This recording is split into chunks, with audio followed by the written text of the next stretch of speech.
Hi there, this is Stacy with WTI, and before I finish making my bed, I thought it would be worth it to share with you how wonderful these flannel sheets are from Threadcount.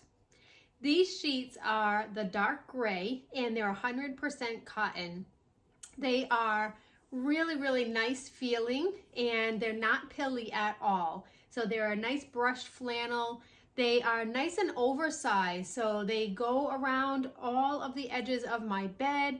The pockets on the fitted sheets are also really roomy with plenty of coverage over all four corners. And I'm using a king size bed, so sometimes that is really hard to get good sheets that fit over the corners.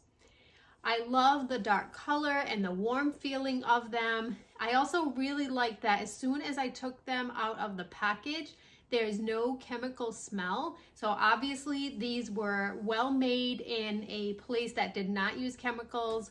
That's a huge thing for me, and I've noticed other reviewers always mention that when they open packages they can smell the chemicals, but none with these. So they're a great full set of sheets, and I love the flannel. They're so warm and cozy, especially when you start hitting that cooler weather, and really inviting when it's time to go to sleep in them as well. But that's just my point of view.